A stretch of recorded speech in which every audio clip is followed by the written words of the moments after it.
স্বামীজি অখণ্ড ভারতবর্ষে স্বপ্ন দেখেছিলেন যে ভারতবর্ষটাকে ভেঙে আমরা 5-6 টুকরো করেছি এবং ভীষণ নৈপুণ্যের সঙ্গে করেছি। মানে একটা দেশ হলো যার নাম পাকিস্তান, সেই দেশের এক প্রান্ত থেকে অন্য প্রান্ত যেতে হলে আরেকটা দেশের মধ্যে দিয়ে যেতে হবে। তো আমরা সেটা মেনে নিয়েছি, কারণ আমাদের তো ওই এক্সাক্ট লাইনটা মনে পড়ছে না, বোতাম আটা জামার নিচে শান্তিতে শয়ান, এই হচ্ছে বাঙালির প্রাণ। কিন্তু এই যে মানচিত্রটা ভাগাভাগি হলো, তাতে কি হলো বলুন তো? মাস্টারদা সূর্য সেন আর আমার দেশের লোক নন, নেতাজি সুভাষচন্দ্র বসু আর মাস্টারদার দেশের লোক নন। সামনে স্যার বসে আছেন, আমার ইংরেজি স্যার, 3 থেকে 12 অব্দি পড়েছি, এখনো কিছু আটকে গেলে স্যারের কাছে যাই। স্যার বলছে একটু ঘটনাটা। হঠাৎ করে একদিন ঘুম থেকে উঠে শুনলেন মামার বাড়ি ময়মনসিংহ, না ময়মনসিংহ ছিল বোধহয়, খুলনা। হঠাৎ করে একদিন উঠে শুনলেন যে তার মামার বাড়িটা নাকি ভারতবর্ষে নেই। ফলত এই ঘটনাগুলো ঘটেছে এবং সেই ঘটনাকে কেন্দ্র করেই পরবর্তী কবিতা দেবেশ ঠাকুরের মানচিত্র।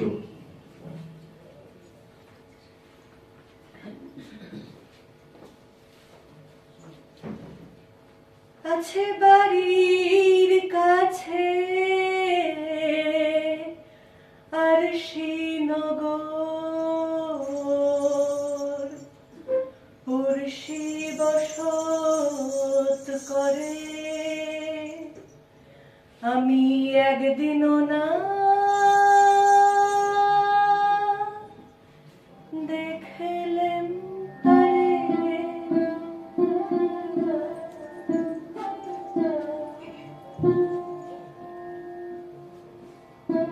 ছোটবেলায় স্বদেশ বাবুর কাছে ভূগোল পড়তাম। প্রথম দিন একটা ধারালো লেড পেন্সিল হাতে ধরিয়ে তিনি আমায় ভারতবর্ষ আঁকতে বলেছিলেন। আঁকবো কি? লেড পেন্সিলের শীষ তর্জনীতে ফুটে একেবারে রক্তারক্তি। সেই থেকে ভূগোলে আমার ভীষণ ভয়,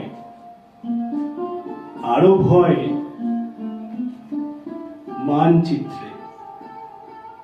মানচিত্র মানেই আমার কাছে ধারালো লেড পেন্সিল। বাবার জ্যাঠাইমা ছিলেন পদ্মাপাড়ের মেয়ে, তার একটা নিজস্ব ভূগোল ছিল 43 থেকে অপরিবর্তিত। তখন মানচিত্র বুঝি না মুনি, রংপুর কুষ্টিয়ারে তোরা কইস বিদেশ, আমার বাপের বাড়ি বিদেশ হয় কেমনে? ঠাকুমার কাছে চোখ বুঝে আব্বাস উদ্দিনের সেই পাখির গল্প শুনতাম।